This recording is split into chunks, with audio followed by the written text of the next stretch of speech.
가슴에 손을 얹고 믿음을 고백하고 하나님 말씀 듣겠습니다. 한번 오른손을 가슴에 대고 따라 하시겠습니다. 하나님께서는 나를 사랑하십니다.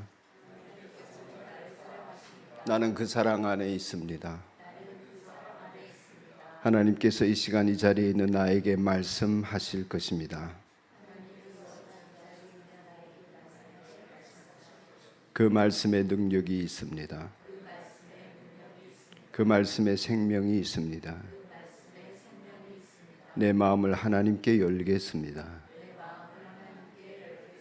나의 생각을 하나님께 집중하겠습니다. 믿음은 들음에서 납니다. 들은 만큼 변합니다.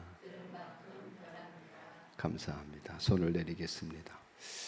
신약교회 회복을 추구하면서 가정교회 운동에 참여하고 있는 우리 산돌교회에는 교인을 받아들이는 일이 비교적 까다로운 편입니다. 예배에 참여는 아무나 하실 수 있지만 교회 교인이 되려면 담임 목사 면담도 하고 이거야 누구나 교회는 하지만 꼭 예수 영접 모임에 참석해야 회원 교인이 될 수 있고 또 세례를 받아야 하고 목장에 참석을 해야 하고 기존 교인 같으면 영혼 구원을 위하여 헌신하겠다 하는 헌신에 서약하는 절차들이 있습니다. 기존 교인은 그래서 이제 대개 우리 교회에 등록을 포기하시는데 환대보다는 점검을 받는 것 같은 느낌을 받기 때문에 그렇습니다. 제가 여기 수지에 와서 목회를 한 지도 이제 20몇 년의 세월이 지났는데 많은 권사님들이나 안수 집사님들이 예수님을 영접하지 못한 것도 보았고 또 직분을 계급으로 생각하는 모습도 보았습니다. 떠나보내는 것이 아쉽기도 했지만 하나님의 자녀가 되신 분들보다는 하나님의 자녀가 되어야 할 분들을 하나님 앞으로 인도하고 그 일에 집중하기 위해서 그런 선택을 하고 있습니다. 주변에 교회가 없으면 몰라도 단일 교회들이 많기 때문에 또한 이러한 선택을 할 수도 있는 것입니다. 이 부분은 예수님도 마찬가지였던 것 같습니다. 많은 이적과 기사를 베푸시면서 천국 복음을 전파하실 때에 사람들이 열광적으로 예수님을 따랐죠. 그래서 예수님이 너무 좋아가지고 예수님을 평생 따르겠습니다 하면서 제자 되게 해달라고 간청한 이들도 있었습니다. 그런데 예수님은 쉽게 받아들이지 않으셨습니다. 오히려 제자가 되려면 많은 대가를 치러야 한다. 자기를 부인하고 자기 십자가를 져야 한다. 이런 걸림돌들을 놓으셨습니다. 그런데 예수님은 그 대가를 치르는 사람들, 그런 마음 있는 사람들 중에서 제자들을 선발하셨거든요. 선발의 원리가 있습니다. 아무나 제자를 삼으신 것이 아니죠. 기도하신 뒤에 12 제자들을 뽑기도 하셨습니다. 그런데 가만히 보면 그런 선발을 하시기 전에 예수님이 어떤 사람에게는 직접 찾아가서 나를 따라오너라 하시면서 내가 너를 사람 낚는 어부가 되게 하겠다 그러셨죠. 약속을 보장을 하시면서 나를 따라오너라 그러셨죠. 나다나엘 같은 이에게는 나를 따라오너라 하시면서 네가 이보다 더 큰 영광을 보게 될 것이다 하면서 영광을 볼 것에 대한 보장도 해 주셨습니다. 그런데 아무런 보장도 없이 약속도 없이 복음서 전체를 보면 그냥 불쑥 레위, 마태로 알려진 레위에게 찾아가서 세간에 앉아있는 그에게 너는 나를 따르라 이렇게 하십니다. 그러니까 마태는 기다렸다는 듯이 모든 것을 버려두고 예수님을 따랐습니다. 이렇게 보면 예수님이 어느 모양으로 부르셨든지 간에 그 부르심의 과정은 다양할 수 있지만 어느 누구도 예수님이 선택하고 부르지 않았는데 예수님을 따르는 사람들은 없었습니다.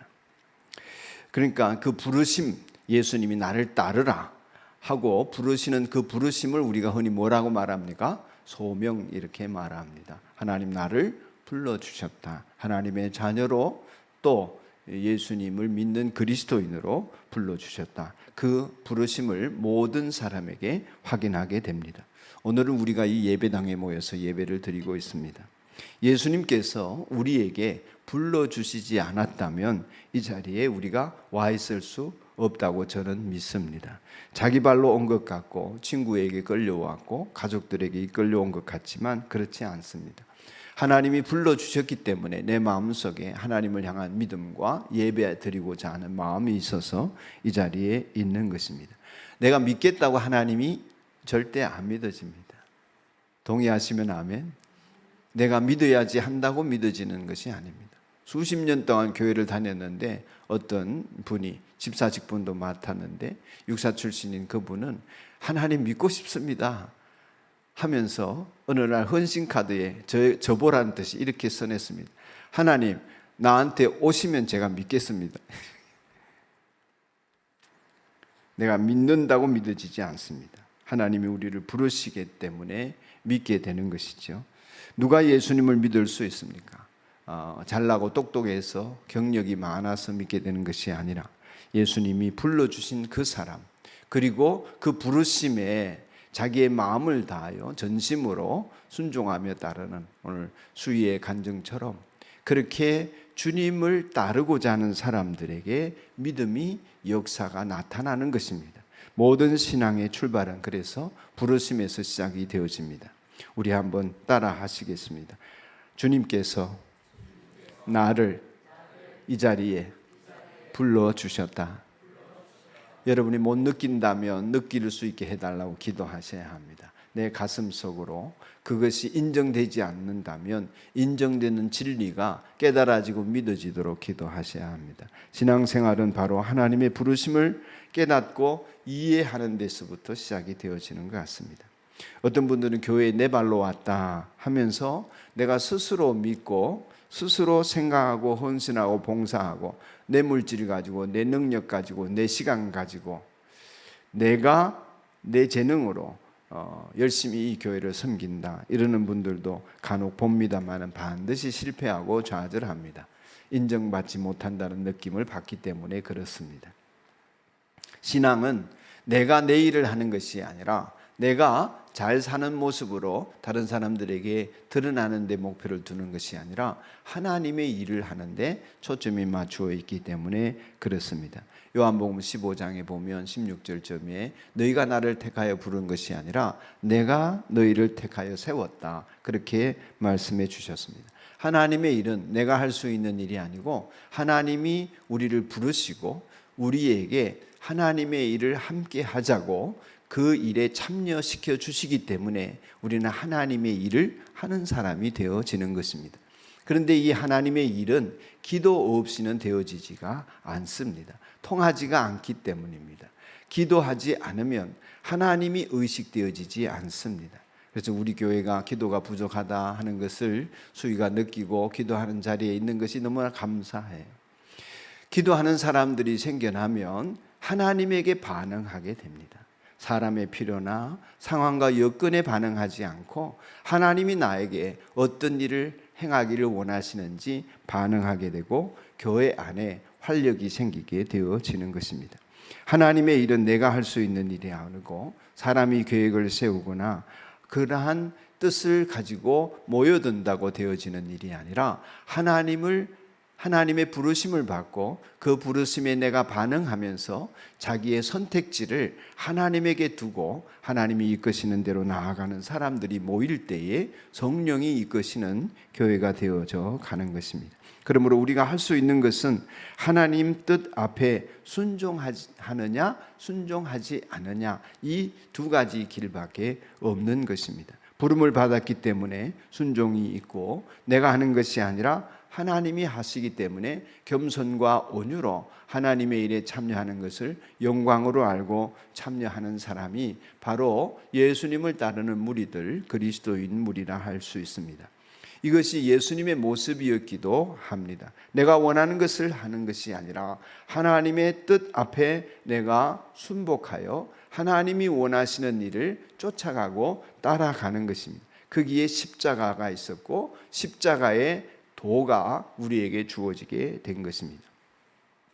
세리마태는 예수님을 만나기 전에 많은 갈등을 겪었던 것 같습니다.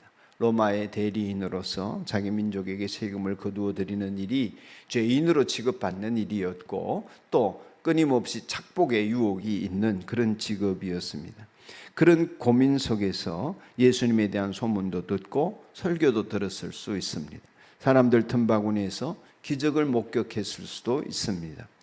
속으로 간절히 인생의 전환점이 생겼으면 좋겠다 하는 바람이 생겼을 수도 있습니다. 그렇지만은 직업도 그렇고 상황도 그렇고 나 같은 사람이 어떻게 죄인 취급받는 내가 저 랍비에게 가서 나를 써달라고 하거나 내가 나를 받아달라고 얘기할 수 있겠는가, 그런 생각이 있었지 않았을까 여겨집니다. 그런 그를 예수님께서 찾아가셔서 나를 따르라 이랬을 때에 그야말로 복음이었을 것이라 여겨집니다.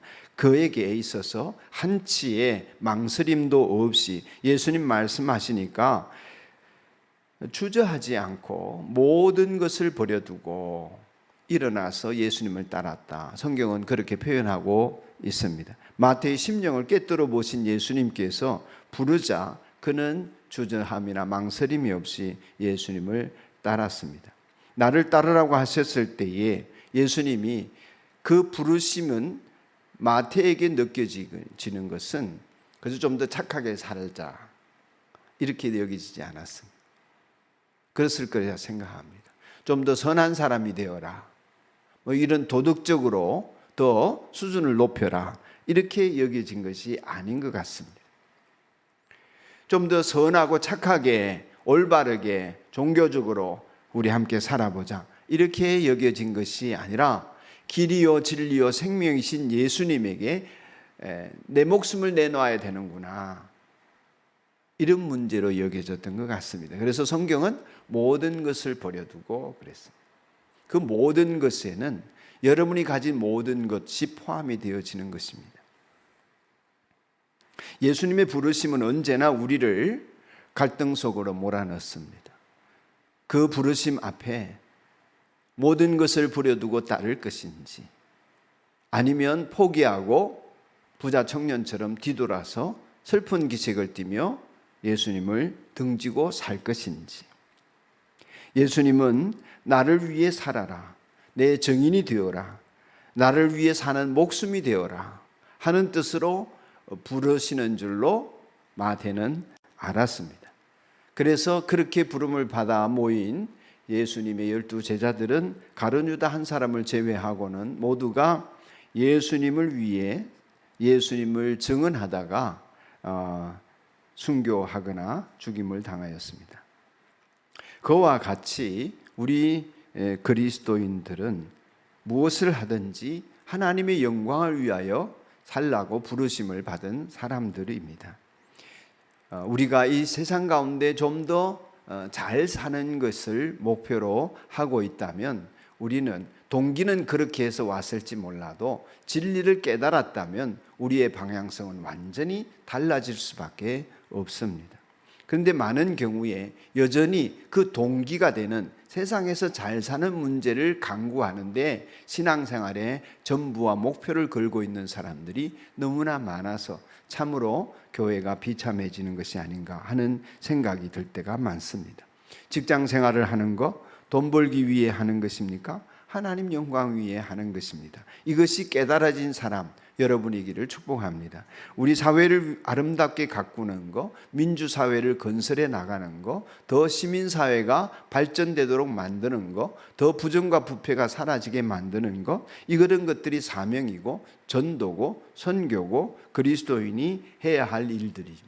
선택의 문제가 아니라 때를 얻든지 못 얻든지 하나님의 말씀을 전하라고 하셨습니다. 그렇기 때문에 나를 따르라 하셨을 때에 모든 것을 버려두면 더 나은 사람이 되는 데 목표가 있는 것이 아니라 예수님에게 목숨을 거는 데 목표가 있었던 것이고, 그럴 만한 가치가 있는 것이라고 깨달음이 왔기 때문에 예수님을 따르게 된 것입니다. 또 예수님이 나를 따르러 하셨을 때에 그 의미는 다른 것에 비중을 두지 않고 다른 것에 대하여 포기하라는 의미를 담고 있었기 때문에 그는 버려두고 쫓아갔던 것 같습니다. 포기하지 않으면 선택은 이루어지지 않습니다. 다른 것에 집착하는 이상은 선택은 어렵고 갈등만 계속되어집니다. 저는 결정장애가 있는 편입니다. 결정장애가 생기는 가장 큰 원인은 둘 중에 하나를 버리지 못하기 때문에 그렇습니다. 우리가 하나님을 택하였다면 다른 것은 여지없이 포기해야만 하는 것입니다. 적어도 상관이 없어야 합니다. 이 포기가 안 되기 때문에 갈등이 오는 것입니다. 예를 들면 마태복음 10장 이하에 보면 37절경에 아버지나 어머니를 나보다 더 사랑하는 자는 하나님 나라에 합당하지 않다. 아들이나 딸을 나보다 더 사랑하는 자도 내게 합당하지 않다. 이런 말씀이 있습니다. 이런 말을 오해하면 안 되겠습니다. 이 말은 부모님을 무시하라, 아들, 자식들을 무시하라 이런 것이 아니라 부모가 자식이 귀하지만 그보다 더 귀한 초월적인 하나님의 소중함이 우리에게 느껴지기를 바라시는 하나님의 마음인 것입니다. 그 부모를 버리라, 자식을 버리라는 뜻이 아니라 하나님을 믿는 것은 그것을 초월하고 있다고 하는 것입니다. 그렇기 때문에 이것이 제자의 길이고 이것이 신앙인데 이 길에 결단과 헌신이 없으면 모든 것을 버려두고 주님을 따를 수가 없는 것입니다. 자식에 매이고 부모에게 매이고 그렇게 살게 될 수밖에 없는 것입니다. 그 결과 이 세상에서 그리스도인이 된다고 하는 것에 대하여서 주님을 따르는 그 모든 것에 이 가치를 약화시키고 포기해야 하는 일을 하지 못하기 때문에 생긴 결과는 뭐냐 하면은 세상에서 축복을 받는 그러한 기복신앙화 되어진 것입니다. 그러니 신앙이 얼마나 약해지고 복음이 얼마나 평가절하되는지 모릅니다. 기껏해야 내 한 목숨 잘 사는 것, 인생이 평안한 것 이런 것에 신앙생활에 목표를 두고 사니까 힘도 없고 능력도 없고 강단도 없고 세상을 이길 방법도 없는 것입니다. 아무나 쉽게 예수님을 믿는다고 생각이 되어지고 누구라도 와서 구원받고 천국 가시오. 면죄부를 팔듯이 그렇게 신앙과 복음을 팔고 있는 교회의 모습 때문에 생긴 비극이 아닐까 생각이 되었습니다. 그래서 세상이나 교회나 똑같아졌습니다. 교회의 독특성이 없는 것입니다.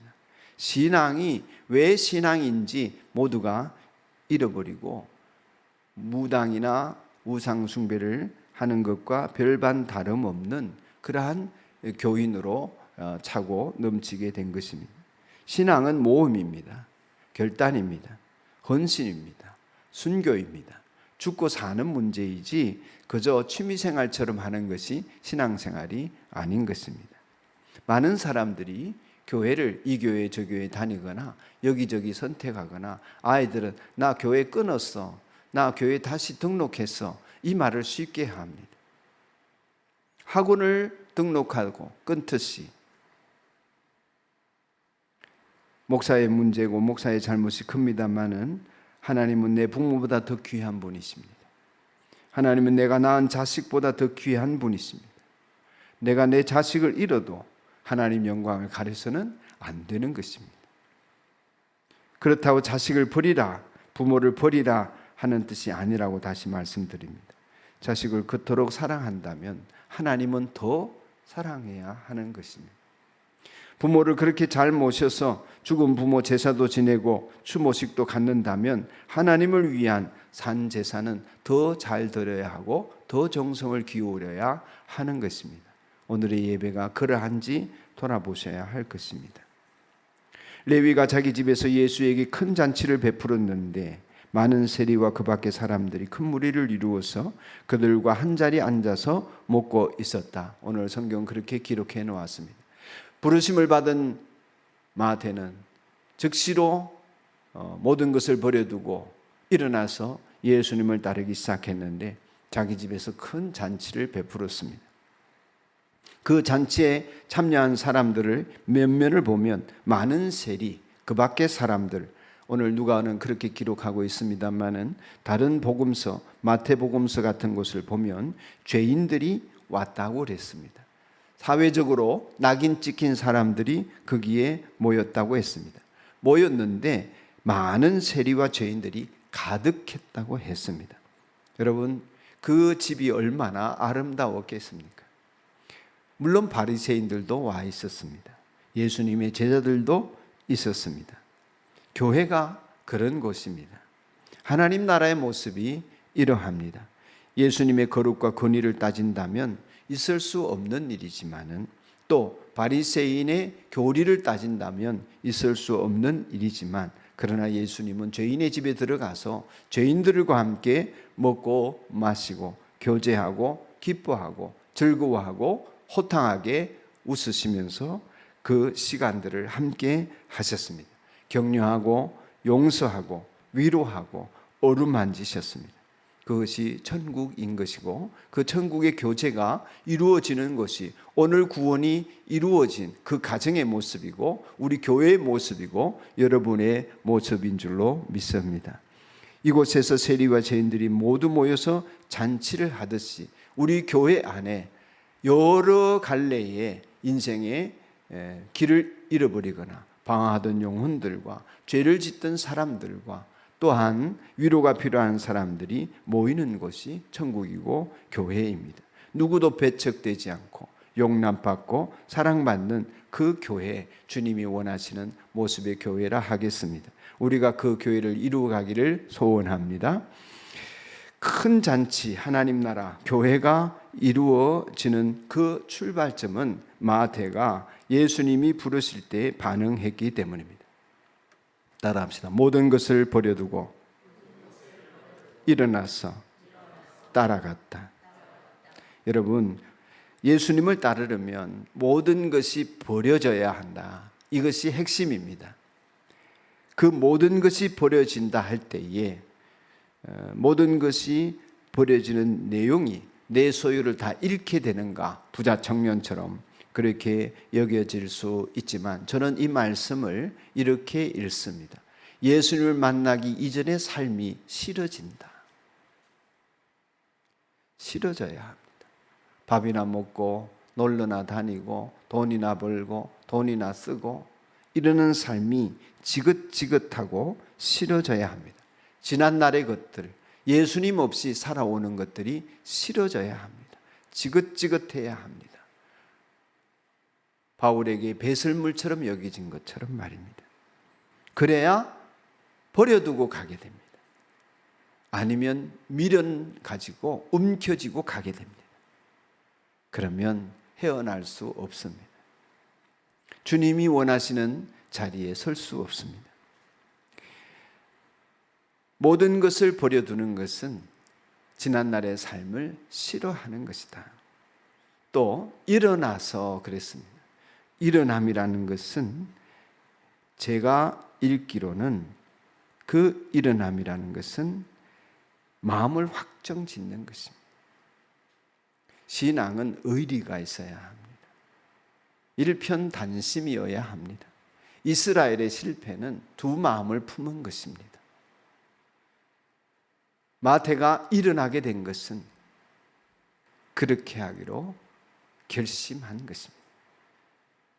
모든 저와 여러분의 예배가 언제나 주를 따르기로 결심하고 헌신하고 의지 결단하는 것으로 언제나 맞춰지기를 축복합니다. 그래야 일어나게 됩니다. 떠나가게 됩니다. 그 자리를 벗어나게 됩니다. 그렇지 않으면 미련 갖고 그 자리에 민기적되고 개가 토한 것을 먹듯이 또 그것을 먹게 되고 씻은 돼지가 분뇨 속에 뒹굴듯이 그렇게 더럽혀지는 삶을 살게 되는 것입니다. 버려두고 일어나서 마지막으로 따라갔습니다. 따라간다고 하는 것은 믿음이 있어야 합니다. 아, 여기 아닌가? 어떡하지? 선택을 잘못했나? 우리가 다른 데를 가야 하나? 제자들도 그랬습니다. 그러나 어떤 사람은 영생의 말씀이 주께 있으면 우리가 어디로 가니까? 다 예수님을 버려두고 떠나는 상황도 있었습니다. 그럼에도 불구하고 믿음을 가지고 주님을 바라보면서 따라갔던 것입니다. 믿음이 있어야 따를 수 있습니다.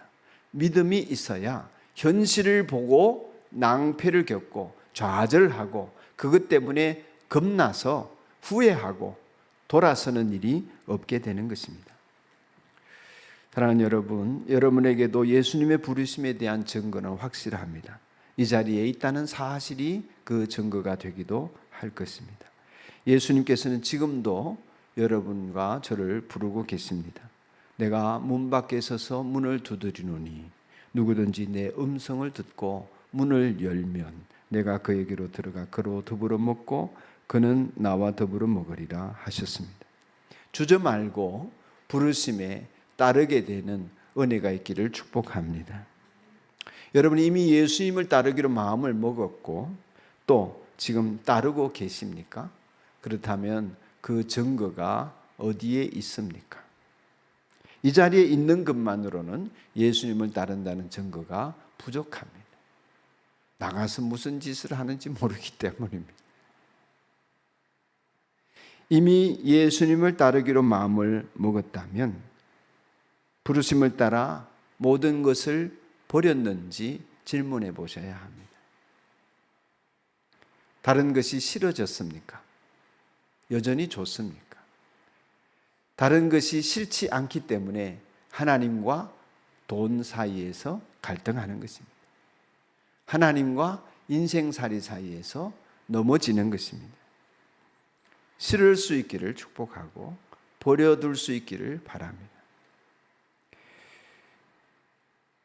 부르심을 따라 모든 것을 버렸습니까? 이 말은 예수님을 믿는 것이 죽고 사는 문제인 줄로 깨달았다 하는 뜻입니다. 깨달아졌습니까? 하는 질문입니다. 죽음의 길을 싫어서 버렸습니까? 세상의 멸망의 길이 싫기 때문에 나는 진리를 꼭 붙들고 놓치지 않고 싶습니까? 그 마음이 간절합니까? 얼마나 간절합니까? 죽음의 길이 싫어서 버리고 생명이신 예수님을 붙들고 있다면 그렇게 사는 여러분의 삶을 간증하십시오. 다른 사람들에게 선포하십시오. 말하십시오. 결심하고 일어서게 된 과정이 있습니까? 나는 이제 주님만 따르기다. 그렇게 의지를 발동시키셨습니까? 그건 역시 이웃에게 간증하십시오. 다른 사람이 따르게 될 것입니다.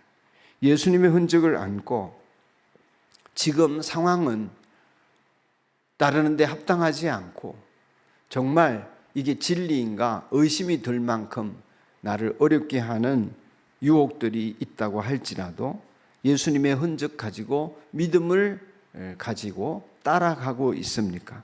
그 순간순간들을 증언하십시오. 분명하게 선포하십시오. 가족들에게, 이웃들에게, 또한 마귀에게 나는 예수를 따르는 사람이다. 나는 예수의 사람이다. 예수 이외에는 그 어떤 것도 나는 미련 없다. 미련 없다. 마귀에게 분명하게 알려주십시오. 그 증거가 있을 때에 더 많은 증거들이 확보되어지고 예수님의 흔적 가지고 주님 앞에 서게 되는 영광을 누리게 될 줄로 믿습니다.